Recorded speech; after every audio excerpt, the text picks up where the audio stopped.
Eu nunca na minha vida havia experimentado algo como o que vou contar hoje, tão diretamente. Não sabia que esse tipo de experiência podia acontecer assim, de um segundo para o outro, parecendo tão real.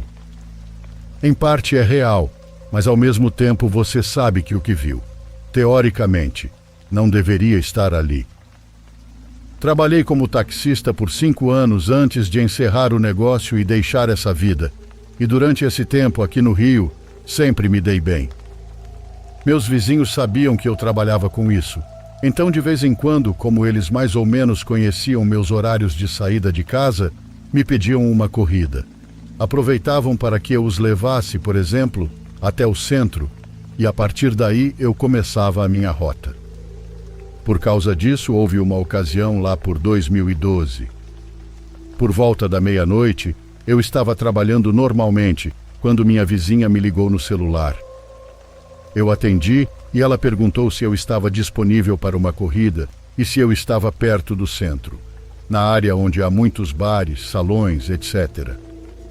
Respondi que sim, e fui até o lugar que ela indicou. Ao chegar, vi que estavam carregando o pai da minha vizinha, um senhor com mais de 70 anos, que parecia estar inconsciente de tanto beber. Eles o carregavam, a filha e o genro, ambos já bem conhecidos meus. Os 3 estavam cheirando a álcool, mas sempre foram boas pessoas. Não era como em outros casos em que eu ficava preocupado com a possibilidade de vomitarem no meu táxi por causa da bebida. Eles sentaram o senhor no banco do carona. Ele estava completamente apagado, com a cabeça pendendo como se pesasse 1 tonelada. Ele bebia demais, mas nunca causava problemas. A filha e o genro se sentaram atrás, conversando sobre a festa do amigo do pai e o que haviam comido. Depois de um tempo, chegamos ao bairro. Eles me agradeceram, pagaram e desceram com o senhor, carregando-o com dificuldade. Eles não me deixaram ajudar, disseram que estavam envergonhados de eu vê-los daquela forma. Insisti, mas de qualquer forma não parecia que estavam tendo muito trabalho para carregar o senhor. Vi eles entrarem na casa, segurando-o, e fui para a minha casa, que ficava na mesma rua. Estacionei o táxi na garagem, fechei o portão e fui dormir. No dia seguinte acordei, passei o dia com minha esposa, cozinhamos e às 6 da tarde, que era a hora que eu saía para trabalhar, me despedi dela. Saí, fui até a garagem e levei um susto daqueles que fazem você pular, principalmente por ser algo totalmente inesperado. O que vi foi o senhor que eu tinha levado na noite anterior, o pai da minha vizinha, sentado no banco do carona do meu táxi, me olhando com um sorriso, como se estivesse me esperando. Como esse homem entrou no carro, pensava. Caminhei até o carro, rindo de nervoso. Me abaixei para vê-lo melhor pela janela, mas quando o fiz, ele não estava mais lá. A confusão me deixou com mais medo ainda, mas pensei que devia ter visto mal. Que minha cabeça estava cansada. Talvez por eu tê-lo levado na noite anterior, estava imaginando coisas. Continuei meu trabalho. Naquela mesma noite, por volta das 23, parei para tomar um café na Praça Madalena. Conversei com alguns colegas e com o dono de uma barraca de rua, e quando terminei, voltei ao meu táxi que havia estacionado perto da praça. Quando estava a uns 10 metros do carro, vi novamente o vizinho sentado no meu táxi. Eu me aproximei, sem acreditar no que estava vendo. Supus que era um reflexo, afinal buscamos sempre uma explicação lógica para as coisas, mesmo quando pode não haver lógica. Quando estava prestes a atravessar a rua, olhei para ver se estava passando algum carro, e ao olhar de novo para o meu táxi, ele não estava mais lá. Assustado, agora pensando que alguém poderia ter arrombado meu carro, fui correndo até lá, verifiquei o porta-malas, os bancos traseiros, mas estava tudo trancado. Mais uma vez confuso e assustado, mas tentando não me deixar abater, fiz mais 2 corridas longas e voltei para casa. Quando cheguei, fui até a cozinha, onde minha esposa estava tomando um café. Ela já tinha preparado um para mim, e pelo seu olhar, eu sabia que algo estava acontecendo. Sentei-me e perguntei: "O que houve, amor?" E ela me disse: "O Beto, o pai da Laura, nomes fictícios, faleceu ontem. A vizinha veio me contar quando você saiu. Eles chegaram da festa que você os trouxe, e quando acordaram, perceberam que o Beto não respirava. Chamaram a ambulância, mas quando os paramédicos chegaram, ele já estava morto havia cerca de 7 horas. Não quero te assustar, mas Laura me disse que provavelmente ele já estava morto quando voltaram da festa, porque estranharam o quanto ele estava pesado quando o carregaram." Ouvir minha esposa dizer isso me arrepiou por completo. Agora fazia sentido o porquê do senhor parecer tão estranho ao ser colocado no meu táxi, como se fosse um boneco de pano. Imediatamente contei a ela o que estava vendo no carro o dia todo, o vizinho no banco do carona. Ela tentou me acalmar, mas eu estava em choque. Eu tinha visto claramente aquele homem no táxi e agora entendia o motivo. Saí correndo até a garagem, acendi a luz e lá estava ele novamente, sentado no banco do carona, sorrindo para mim. Gritei de susto e talvez até de frustração e medo, porque eu simplesmente não entendia por que ele estava aparecendo para mim. Minha esposa veio correndo até a garagem, e quando ela chegou ele já tinha sumido. Eu vi ele desaparecer lentamente. "Marcos, por favor, se acalma, você deve estar imaginando coisas", ela disse, segurando meus braços. "Como posso estar imaginando, se nem sabia que ele tinha morrido? O que vou fazer? Eu acabei de vê-lo de novo agora." Eu não entendia o que ele queria de mim. Decidi que iria tirar o banco do carona. Eu não sabia o que ele queria, mas estava me assustando demais. Quando abri a porta do carro e comecei a desmontar o assento, minha esposa me disse: "Você não acha que ele pode estar te protegendo? Afinal, foi você que os trouxe de volta para casa. Não foi?" Foi nesse momento que parei para pensar. O medo não passou, mas talvez ela tivesse razão. Pedi desculpas a ela por ter gritado, porque não sabia o que esperar, nem entendia como ele podia parecer tão real, ou porque ainda estava ali. Ela me entendeu e sugeriu que no dia seguinte, como eu estaria de folga, fôssemos até a casa da vizinha dar os pêsames. Na manhã seguinte, o táxi continuou como estava, mas antes, por mais estranho que pareça, eu me despedi do Beto em voz alta, dizendo na garagem que agradecia por ele ter me acompanhado durante o dia. Fomos para a casa dos vizinhos. Eles nos convidaram para tomar um café e demos nossos pêsames.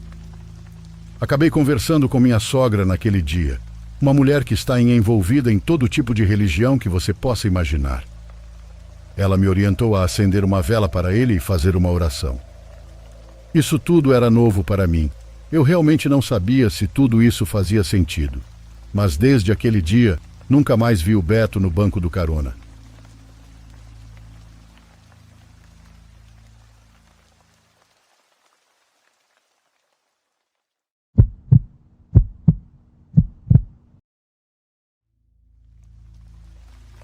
Comunidade.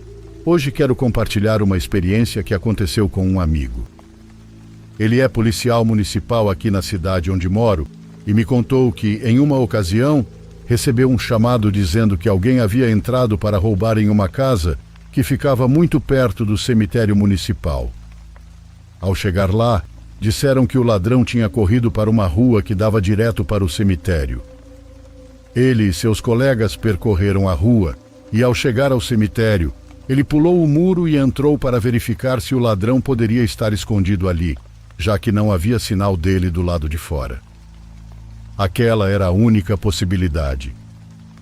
Apesar de ser noite, não era absurdo pensar que ele pudesse ter decidido se esconder naquele lugar. Outro policial ficou na viatura, pronto para se mover rapidamente caso necessário, enquanto outro buscava nas ruas próximas. Depois de um tempo lá dentro, iluminando com sua lanterna e observando com calma, ele decidiu desligá-la.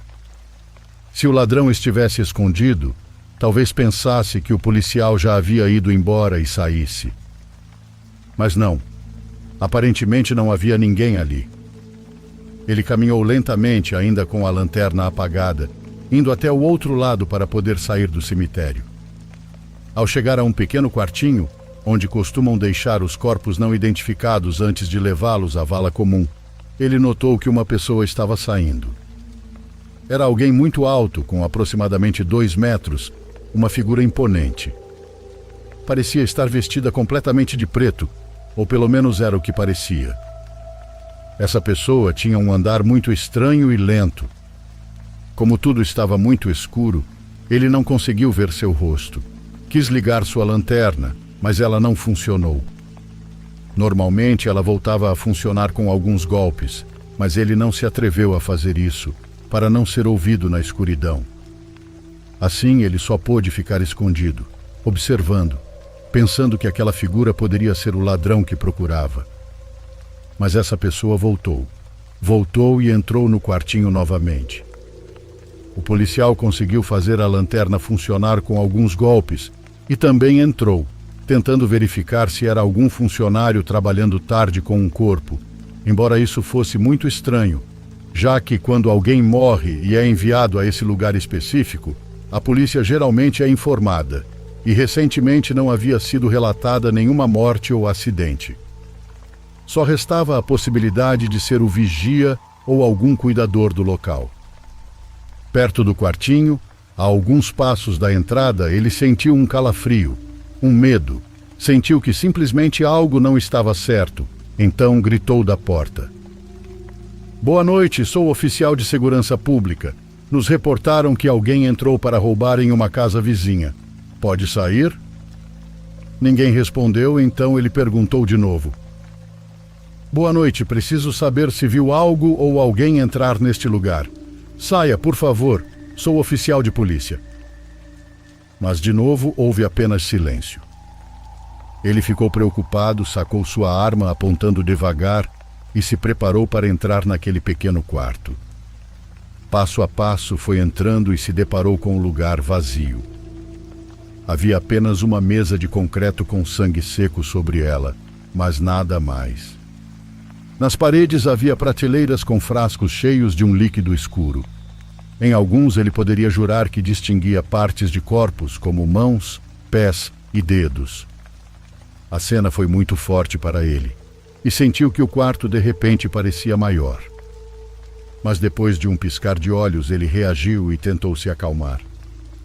Apesar de que em seu trabalho ele presenciasse acidentes extremos, aquilo era diferente. Ele tinha visto essa pessoa sair e depois entrar de novo, mas o lugar não tinha nenhuma outra saída ou janela por onde ela poderia ter saído. Alguém atrás dele fechou a porta com um estrondo. O barulho o fez estremecer, e ele se virou com a arma apontando diretamente para a porta e gritou. Quem quer que seja, estou apontando. Estou armado. Vou usar minha arma. Vou sair. Um medo desconhecido até aquele momento, percorreu todo o seu corpo. Ele tinha certeza de que ninguém havia saído. Ele caminhou em direção à porta com muito medo, bem devagar, e a abriu. O cemitério, ou pelo menos o que conseguia ver na escuridão, parecia estar completamente deserto. O que quer que estivesse naquele quarto com ele, não era uma pessoa. Ele saiu correndo sem olhar para trás e diz que o trecho daquele quartinho até a saída parecia eterno e muito mais escuro do que antes. Ele ia esbarrando nos túmulos e até enterrou o pé na terra revirada de covas antigas e descuidadas. Ele não parava de olhar para a luz além do muro e não deixava de sentir que alguém estava logo atrás dele, que alguém ou algo o seguia de perto. Quando finalmente chegou, escalou o muro e saiu. Quando o viram, seus colegas perguntaram por que ele estava tão nervoso, tão agitado. Tentaram acalmá-lo, e ele respondeu: Se eu contar o que vi, vocês não vão acreditar. Tinha algo lá dentro. Vamos para a viatura, por favor. Acho que vi a morte. Chegaram à delegacia momentos depois. Apenas para os 2 colegas ele contou o que tinha acontecido. Eles, entre brincadeiras, deixaram claro que não acreditavam nele. Então, no dia seguinte, ao terminar o turno, os 3 decidiram ir ao cemitério. Quando chegaram, demoraram alguns momentos para encontrar aquele quarto. Quando o fizeram, com a confiança e a segurança de estar fazendo isso à luz do dia, entraram. Os colegas se surpreenderam ao ver aqueles frascos dos quais ele havia falado, frascos que por algum motivo estavam lá e nos quais realmente havia partes de corpos conservadas. Só naquele momento começaram a acreditar no que ele havia contado na noite anterior. Meu amigo diz que, quando sai em patrulha e passa por aquele bairro, sempre que passa pelo cemitério, tem a sensação de que alguém está lá dentro. Ele sempre ilumina com as luzes da viatura, mas nunca conseguiu ver nada. Eu já fui a esse cemitério, mas nunca encontrei um daqueles frascos dos quais se fala. Porém, dá para ver a verdade quando ele conta essa história. Chega a arrepiar.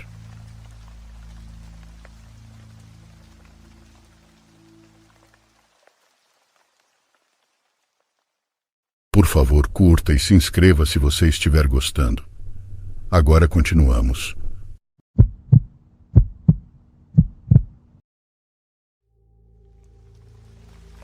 Quero compartilhar neste fórum um evento que aconteceu comigo na terça-feira passada. E antes de mais nada, vou dar um pouco de contexto. Sou de Taxco, no México. Mais precisamente de um bairro nos arredores chamado Cazahuates. Para chegar lá, só tenho a opção de usar vans ou táxis. Na terça-feira, tive uma reunião no centro da cidade que terminou depois das 7 da noite. Como não tinha dinheiro suficiente para pagar um táxi, fui caminhando até o parque de onde saem as vans para ver se por acaso ainda encontrava uma indo para o meu bairro. Havia apenas uma van que ia para o Infonavit, uma mini vila que fica a 2 quilômetros da minha casa. Como algumas dessas vans, depois de completar a rota, vão guardar os veículos no meu bairro, subi esperando que fosse uma delas. Não era, então tive que caminhar do Infonavit até minha casa. Todo esse trecho da estrada é muito escuro, sem uma única lâmpada de iluminação pública.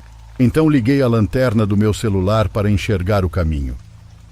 Já percorri esse trajeto inúmeras vezes durante o dia, então conheço bem a estrada. Quando cheguei na metade do caminho, consegui distinguir que alguém vinha caminhando na direção oposta, do outro lado da rua de terra.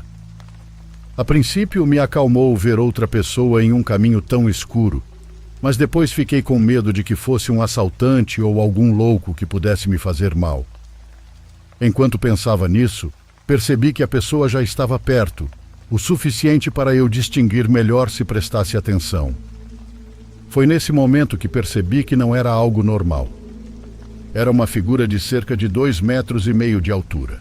E faço essa estimativa porque havia uma casa abandonada à beira da estrada e a cabeça dessa coisa estava na altura da sacada. Além disso, ele não usava roupas nem sapatos. Por curiosidade e medo, acabei cumprimentando. Isso mesmo. A única coisa que me ocorreu foi saudá-lo e eu disse, "Boa noite." Ele apenas virou o rosto, me olhou e sorriu. Sua expressão era a de um louco. Um sorriso largo, de orelha a orelha, com dentes muito brancos, olhos tão arregalados que parecia que iam saltar, e seu nariz estava pingando o que imagino ser sangue. Fiquei arrepiada quando vi que ele se preparava para atravessar a rua na minha direção. A única coisa que pensei em fazer naquele momento foi pegar um pequeno estilete que uso para o trabalho e que sempre carrego comigo. Estava literalmente me preparando para o pior. Correr não era uma opção, já que estava em uma ladeira íngreme e não sabia quão rápido ele podia ser. Além disso, não queria dar as costas para ele. Aquele pequeno instante, que me pareceu eterno, terminou quando ouvi um carro e pouco depois vi a luz dos faróis. Era uma caminhonete e não pensei 2 vezes. Me coloquei no meio da estrada para pedir carona. Suponho que minha expressão de pavor foi suficiente para o motorista não recusar e concordar em me levar até o meu bairro. Ao chegar em casa, eu não conseguia controlar o tremor do meu corpo. Aquela expressão, o rosto daquela coisa, não saía da minha cabeça. Quando contei à minha família, eles disseram que provavelmente era um demônio, um ser de baixo astral, e não só isso. Disseram também que a caminhonete talvez fosse uma ajuda enviada do céu, já que pela situação de segurança aqui onde moro, é muito difícil alguém te dar carona, ainda mais àquela hora em um lugar tão isolado e nas condições em que eu estava. Eu me considero ateia e não acredito nessas coisas, mas devo admitir que isso é algo que ainda não consigo explicar.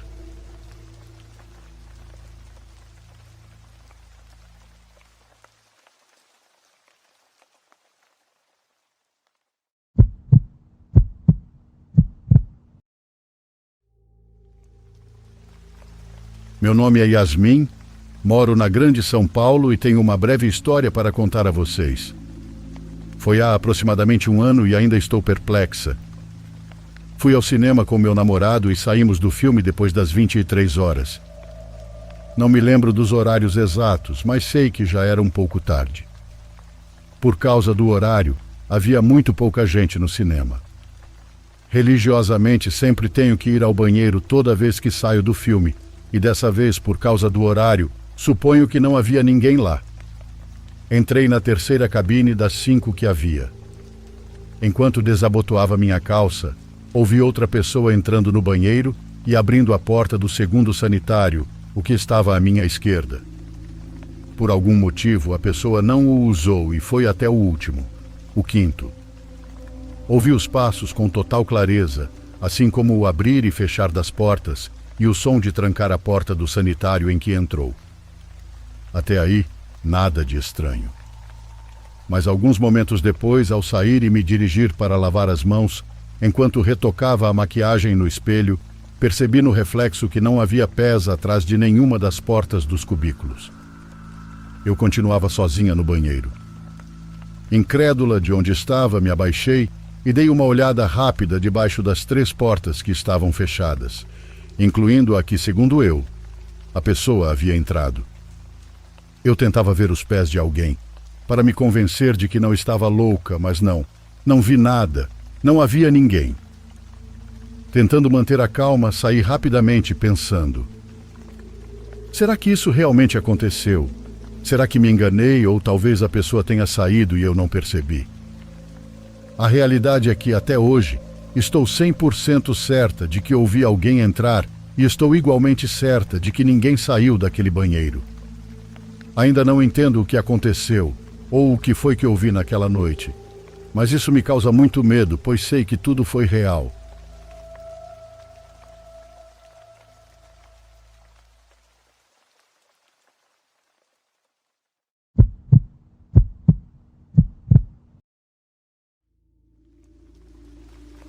Gostaria de compartilhar uma história. Quando eu tinha cerca de 11 anos, estava morando em um pequeno apartamento com meus pais. O quarto deles ficava bem em frente ao meu, e para irmos ao banheiro, sala ou cozinha, tínhamos que passar por um corredor muito pequeno. Toda noite, ao ir dormir, meu pai se certificava de que a porta da entrada principal estava bem trancada para nossa segurança. Em uma ocasião, por volta das 2 da madrugada, ouvi minha mãe gritar e realmente fiquei apavorado porque foi um grito desesperador. Mesmo assim, tentei não dar importância e continuei a dormir. Quis pensar que aquilo era um pesadelo e que meu pai iria acalmá-la, mas no dia seguinte minha mãe me contou o que havia acontecido.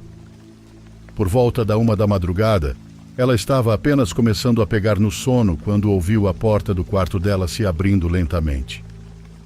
Ao se virar, ela disse ter me visto lá na porta, parada, olhando fixamente para ela sem dizer nada. Nos segundos que ela levou para se ajeitar na cama, se sentar e me perguntar o que eu estava fazendo ali, ela viu a minha figura começar a se alongar até quase chegar ao teto. Ela ficou muito assustada, e a primeira coisa que pensou foi que alguém havia invadido o apartamento, talvez algum ladrão. E claro, era completamente ilógico que um ladrão tivesse a minha aparência, mas talvez fosse o sono e a confusão do momento que a fizeram pensar isso. Minha mãe tentou acordar meu pai, mas por mais que o sacudisse, ele não reagia. Passaram-se apenas alguns segundos até que meu pai acordou e perguntou à minha mãe o que estava acontecendo. Enquanto ela gritava e descrevia o que estava vendo, ele insistia que não havia ninguém ali. Ele não conseguia ver. Enquanto meu pai procurava o interruptor para acender a luz, aquela estranha figura virou-se e foi em direção ao meu quarto. No momento em que girou, sua aparência mudou e não era mais uma criança de 2 metros. Agora era uma mulher idosa. Foi nesse momento que minha mãe gritou de maneira tão desesperadora porque aquela coisa estava indo na minha direção, provavelmente para me machucar, mas meu pai conseguiu acender a luz e a figura desapareceu num instante. Não sei se tem alguma relação, mas 2 dias depois recebemos uma ligação informando que uma das irmãs da minha avó havia falecido. Obrigado por lerem. Desejo a todos uma noite muito tranquila.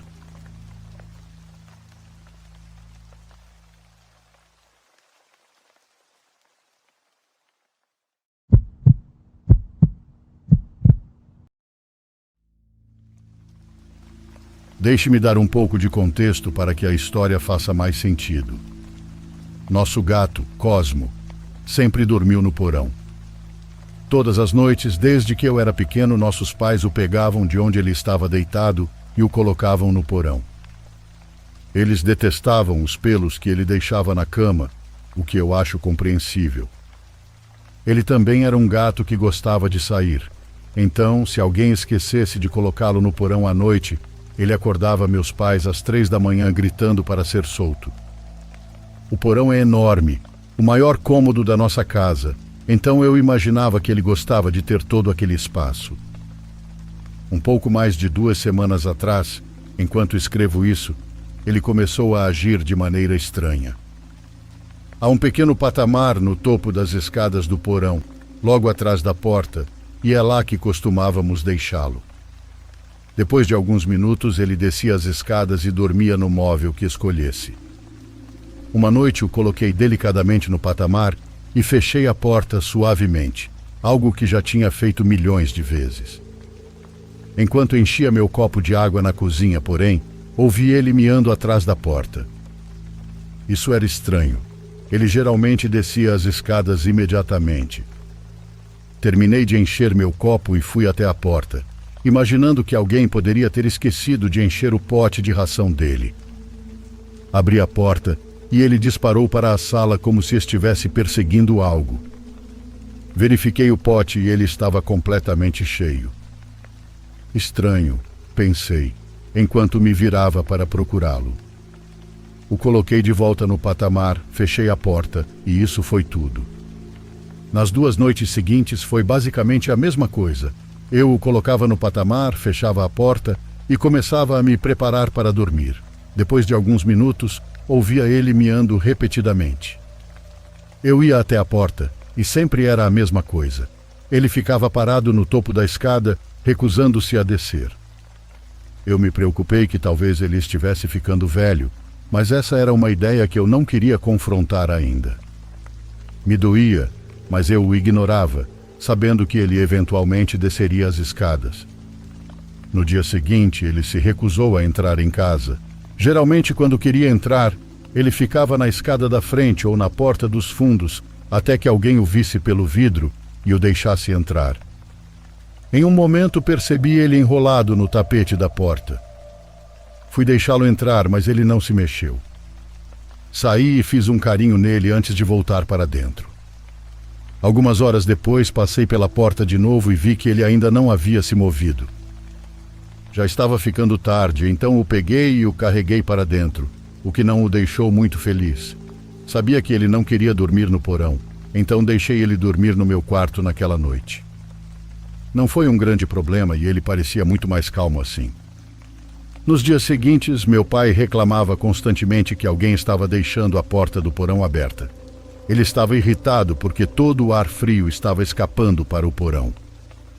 Ar-condicionado não é de graça. Ele adora nos lembrar. Presumi que fosse minha irmã. Ela sempre foi do tipo que deixa portas e gavetas abertas sem pensar, porém não dei muita importância. Fiquei apenas feliz que Cosmo parecia ter se acalmado depois de poder dormir no meu quarto. Bom, Uma noite acordei aleatoriamente no meio da madrugada. No meu estado de sonolência, meio acordado, olhei para a porta e vi algo estranho. Havia uma silhueta parada na entrada do meu quarto.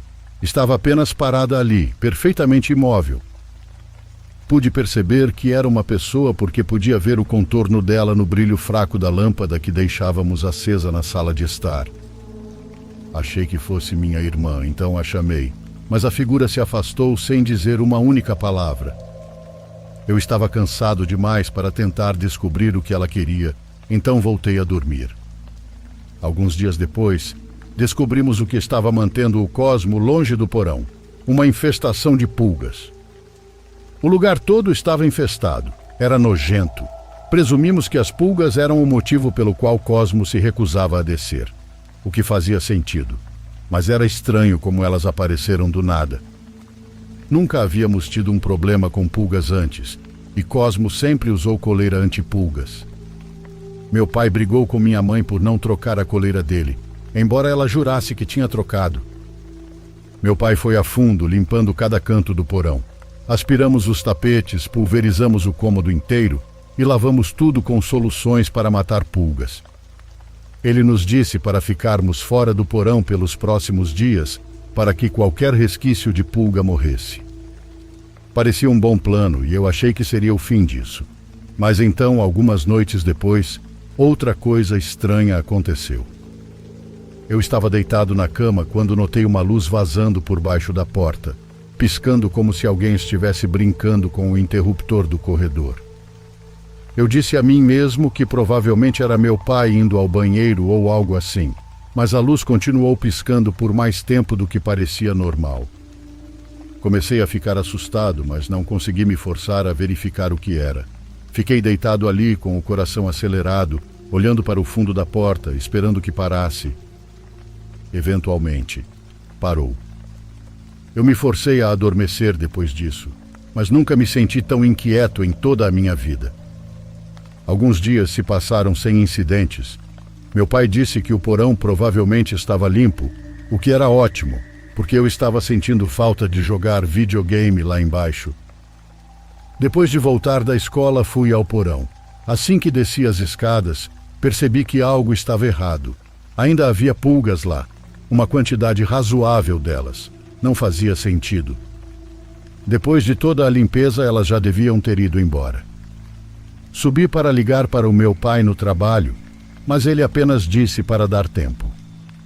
Ele insistiu que qualquer pulga restante morreria em breve. Eu não conseguia me livrar da sensação de que havia algo mais acontecendo. Não era normal as pulgas continuarem se multiplicando daquele jeito depois de tudo que tínhamos feito. Então, no dia seguinte, depois da escola, decidi investigar um pouco mais. Fui até o fundo do porão, onde guardávamos algumas caixas velhas e ferramentas, imaginando que talvez algum roedor tivesse entrado e morrido ali. Abri a porta e instantaneamente soube que estava certo. O cheiro me atingiu quase imediatamente, um fedor espesso e podre que impregnava o ar e fazia meus olhos arderem. Segui o cheiro até o final do cômodo, onde havia um espaço não terminado que conectava a tubulação da casa inteira. Estava completamente escuro lá, e o cheiro só ficava mais forte à medida que eu me aproximava. Eu não queria entrar lá, estava escuro demais. Me virei para pegar uma lanterna e foi então que ouvi uma respiração. No começo era fraca, mas constante, como se alguém estivesse se escondendo lá. Fiquei paralisado. Senti um frio na barriga. A respiração ficou mais alta, como se quem quer que fosse estivesse se aproximando. Eu recuei e, antes que pudesse reagir, vi uma figura se lançar em minha direção do final do espaço, movendo-se rápido. Uma mão se esticou em minha direção, mas eu pulei para trás antes que pudesse me pegar. Não fiquei para ver mais. Corri para cima o mais rápido que pude. Bati a porta do porão e chamei a polícia. Quando eles chegaram, revistaram a casa, mas não havia sinal de ninguém. Quem quer que estivesse lá havia fugido pela porta no fundo do porão. O policial disse que provavelmente era um morador de rua que tinha entrado para procurar abrigo, mas eu não pude deixar de me perguntar há quanto tempo ele estava lá e o quanto ele havia visto. Meus pais ficaram loucos com isso, e agora mantemos a porta do porão trancada. Cosmo ainda não chega perto daquela porta nem que lhe pague.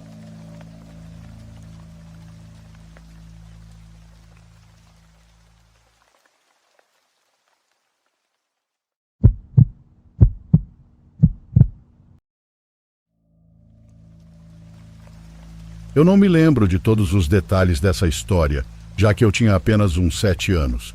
Mas meus pais preencheram algumas lacunas ao longo dos anos. Então, lá vai. Eu sou filho único. Sim, foi meio chato crescer sozinho, mas um dos pontos positivos era que meus pais sempre foram presentes na minha vida. Eles realmente faziam de tudo para garantir que eu estivesse bem. E eu olho para trás e agradeço a Deus por isso. Todos os anos, perto do Halloween, meus pais transformavam nosso porão em uma casa assombrada. Não era nada muito sofisticado, apenas algumas decorações antigas, teias de aranha falsas, luzes e muito entusiasmo. Tudo isso era por uma boa causa. Quem quisesse entrar tinha que doar alimentos enlatados, e meus pais doavam tudo o que arrecadavam para o banco de alimentos local. Eles até faziam panfletos e distribuíam na minha escola e em algumas outras escolas primárias da região. A grande maioria das pessoas que vinham eram pais de crianças da minha escola, mas sempre havia alguns pais e crianças que não conhecíamos. Meus pais gostavam disso. Quanto mais estranhos aparecessem, mais comida eles conseguiriam arrecadar e maior a chance da casa assombrada ser um sucesso. Nós morávamos em uma casa grande de tijolos em Havertown, Pensilvânia. Muitas das casas da nossa vizinhança eram completamente de tijolos por razões históricas que não vou entrar em detalhes. Isso também significava que a maioria delas era muito antiga, já que era meio mal visto fazer qualquer reforma. Nossa casa já tinha um ar meio sombrio, especialmente à noite, com seus pisos antigos que rangiam e corredores mal iluminados. Todo ano meus primos vinham nos ajudar a montar e gerenciar a noite. Geralmente eles se vestiam com fantasias assustadoras e se escondiam pelo porão para assustar meus amigos. Naquele ano eles decidiram caprichar e usaram máscaras idênticas, daquelas brancas e meio sinistras com expressões em branco. A Casa Assombrada foi um grande sucesso naquele ano, como de costume. Já tínhamos um bom público no início da noite, mas meus pais me contaram mais tarde que um homem estranho apareceu antes das coisas realmente começarem. Ele não estava acompanhado de nenhuma criança, o que era estranho, já que a Casa Assombrada era principalmente para famílias. Ele disse que sua esposa planejava trazer a filha mais tarde, mas que ele queria deixar algumas latas de comida antes. Meus pais não o reconheceram, mas acharam que não era nada demais. Agradeceram, pegaram as latas e ficaram ali um pouco desconfortáveis antes dele perceber a dica e ir embora. Conforme a noite avançava e mais pessoas chegavam, o porão ficou bem caótico. Eu me lembro de tentar acompanhar meus amigos, que corriam gritando e rindo enquanto passávamos pelas decorações. Em um momento, uma das minhas amigas veio até mim chorando, dizendo que alguém com uma máscara havia assustado ela. Eu tentei acalmá-la e disse que era só um dos meus primos, mas então ela disse algo que fez meu estômago gelar. Ela disse que a pessoa havia segurado o braço dela e tentado puxá-la para dentro de um armário. Eu não sabia o que pensar. Achei que talvez ela estivesse exagerando, mas o olhar no rosto dela mostrava que ela estava realmente assustada. Eu fui até meus pais e contei o que ela havia dito. Eles levaram a sério e desceram ao porão para verificar as coisas. Eles perguntaram aos meus primos se eles tinham visto algo estranho. Jeff, Rick e Chaz estavam todos em suas posições e cada um deles jurou que não tinha feito nada do tipo. Mas então meus pais notaram outra coisa. Eric não estava no lugar dele. Nesse momento, todo mundo começou a entrar em pânico. Então, Eric desceu correndo as escadas. Ele disse que tinha feito uma pausa para ir ao banheiro no andar de cima e que, quando voltou, sua máscara havia sumido. Ele achou que algum dos outros caras tinha pego como uma brincadeira. Isso acendeu um alerta para os meus pais, e eles imediatamente encerraram a casa assombrada. Eles mandaram todo mundo ir embora e chamaram a polícia, que veio e revistou tudo. Mas, claro, não encontraram nada. Naquela noite eu ainda estava um pouco assustado, mas achei que tudo tinha acabado. Eu adormeci sem muita dificuldade. Depois acordei com um som de batidas.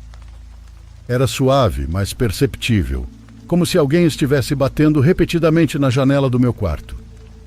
Eu estava com muito medo para me levantar, então fiquei ali deitado, puxando as cobertas até o queixo, torcendo para conseguir voltar a dormir. Depois de alguns minutos, as batidas pararam e eu consegui pegar no sono de novo. Mas algumas horas depois, fui acordado novamente, dessa vez por um som de arranhões. Era como se alguém estivesse arranhando a moldura da janela. Eu estava apavorado, mas algo dentro de mim me fez reagir e eu tirei as cobertas e corri até a janela. Puxei as cortinas com força e meu coração quase parou. Lá, olhando diretamente para mim, estava uma pessoa usando uma máscara branca a apenas alguns centímetros do vidro. Eu gritei pelos meus pais. Eles correram para o quarto e eu apontei freneticamente para a janela, mas quando eles olharam, a pessoa já tinha sumido. Chamamos a polícia de novo e eles vasculharam o quintal e a área ao redor, mas não encontraram ninguém. Não havia sinais de arrombamento, nem pegadas, nada. Alguns meses se passaram e as coisas se acalmaram. A casa assombrada já era apenas uma lembrança, e meus pais tinham começado a relaxar um pouco nas medidas de segurança. Então um dia, eu cheguei da escola e encontrei uma máscara branca sobre a minha cama. Não era qualquer máscara, parecia exatamente como as que meus primos usaram naquela noite. Mas o que realmente me deixou apavorado foi a escrita rabiscada na testa. Com uma caneta preta, estava escrito o meu nome. Como aquele cara sabia meu nome? Chamamos a polícia de novo, mas não havia muito que eles pudessem fazer além de registrar a ocorrência. Meus pais instalaram mais câmeras de segurança e se certificaram de que todas as portas e janelas estivessem trancadas todas as noites. Eles realmente exageraram na segurança, colocando um sistema de alarme completo e sensores em todas as janelas, inclusive nas do andar de cima. Depois disso, nada mais aconteceu. Pelo menos nada que pudéssemos provar.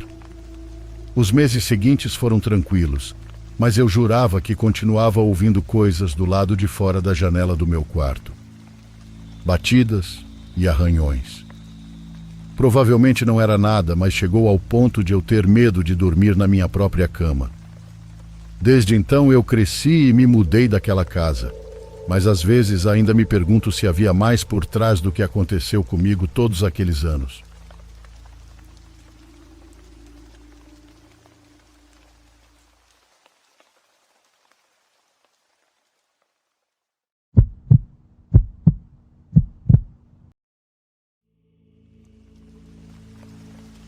Estou em um relacionamento com um rapaz há vários anos. Ele é uma pessoa muito sociável, enquanto eu sou mais introvertida e prefiro passar meus fins de semana em casa, ouvindo podcast ou assistindo alguma série.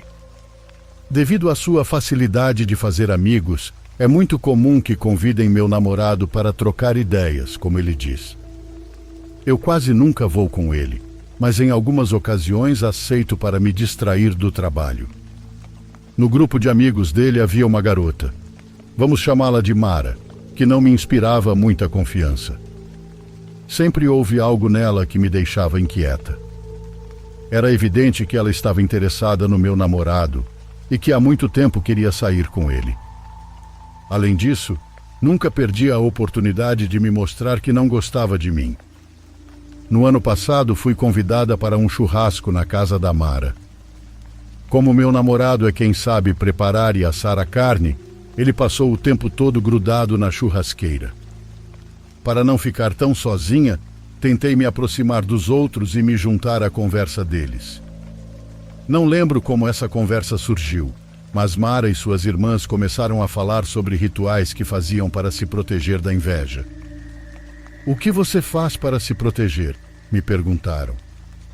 Eu apenas disse que nada, que não acreditava nessas coisas. Comentei que minha família era cristã e, embora eu não fosse a pessoa mais religiosa, naquele momento também não acreditava em nada relacionado à feitiçaria. Essa noite, meu namorado bebeu muito mais do que o normal.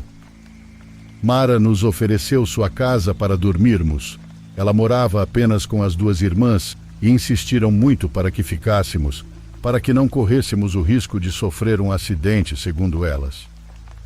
Tivemos que aceitar porque eu não sei dirigir muito bem, e como meu namorado não estava em condições de conduzir, não queríamos arriscar.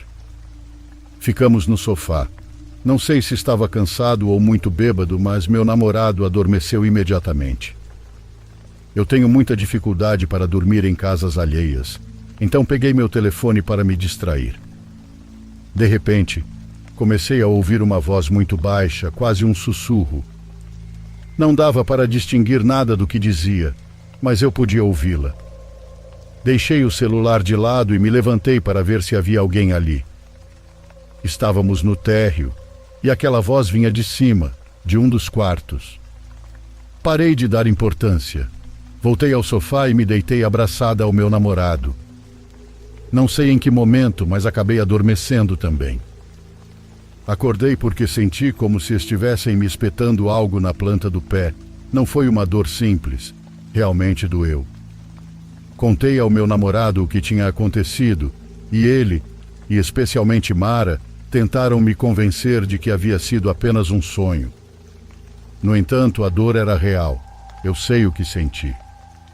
Como eu já não estava à vontade ali, decidimos que era melhor irmos embora. Pegamos nossas coisas e entramos no carro. Quando estávamos prestes a partir, Mara se aproximou para me dar uma pomada, supostamente para ajudar a aliviar o desconforto. Eu havia dormido muito pouco e, no caminho, o sono começou a me vencer. Não sei se fiquei torta, mas estava com uma dor nos ombros, então, antes de dormir, apliquei um pouco da pomada.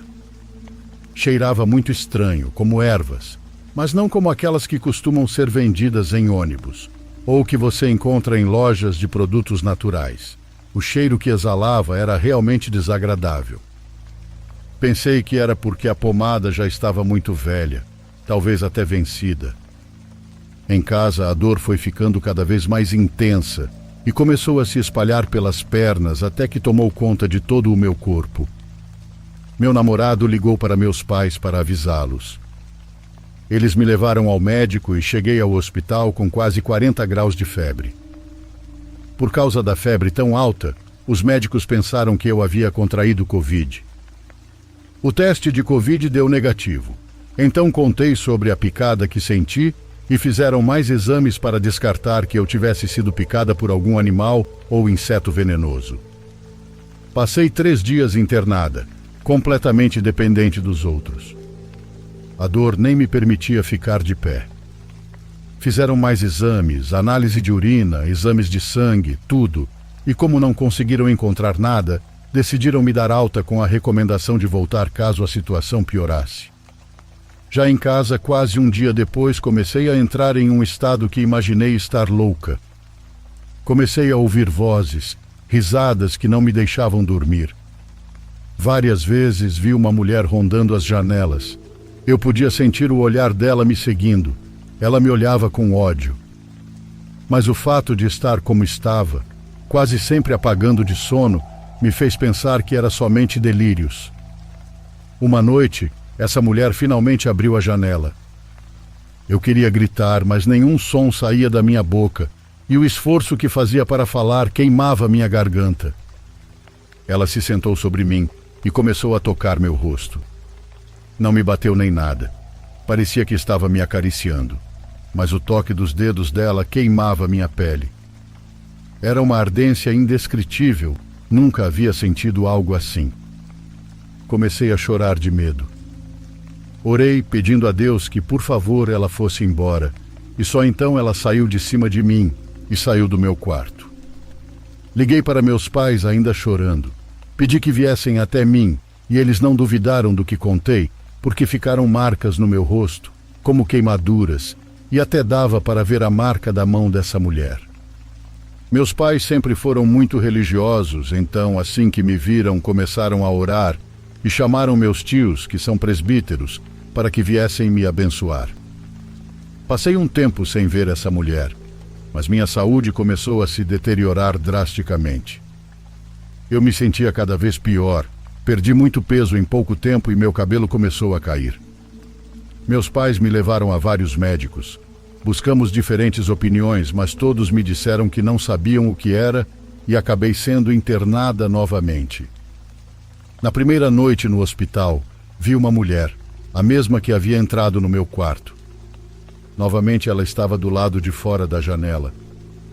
Comecei a gritar pela enfermeira para que viesse me ajudar. Ela se aproximou e eu pedi por tudo que é mais sagrado que não deixasse aquela mulher entrar. Ela me olhou assustada. Estávamos no 6º andar do hospital. Me sedaram porque acharam que eu estava delirando ou tendo algum surto psicótico. Só me lembro de acordar no dia seguinte, sentindo-me exausta apesar de ter dormido tanto tempo. Eu me via horrível, parecia que essa doença estava me consumindo. Não é câncer, é algo que ainda não sabemos o que é, foram as palavras de um dos médicos. Nesse mesmo dia me deram alta e disseram que teríamos que ir a outra cidade para realizar outros exames. Meus pais estavam desesperados por não obterem respostas às suas orações, no entanto não abandonaram a igreja e, como eu estava muito mal, me deixaram na casa da minha tia Marília. Ela, sem permissão dos meus pais, mas com a minha, me levou à minha tia Paloma, que pratica bruxaria. Ela não só faz trabalhos de magia branca, mas também está envolvida na magia negra.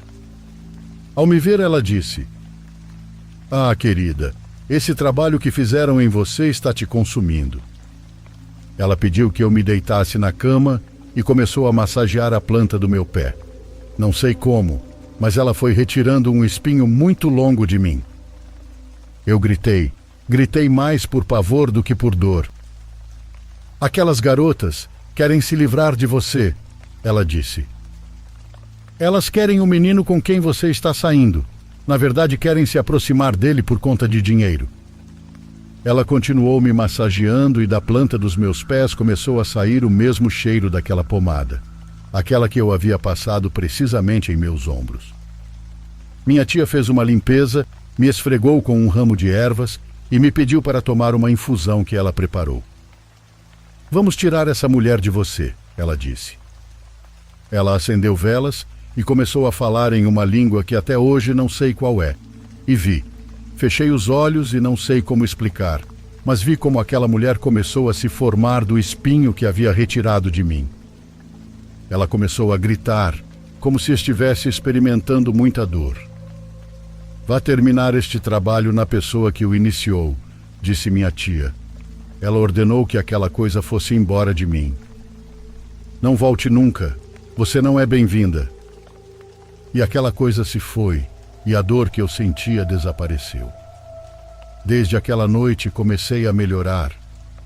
Nem meu namorado nem eu voltamos a frequentar a casa daquela menina, mas pouco tempo depois recebemos a notícia de que a irmã dela havia falecido. Ela era muito jovem, tinha mais ou menos a minha idade, por volta dos 20 anos. A questão é que vou me casar em breve, e há algumas semanas voltei a ver uma mulher em meus sonhos. Tenho certeza de que não é a mesma de antes, porque essa tem o rosto da irmã de Mara. Mas não sinto medo.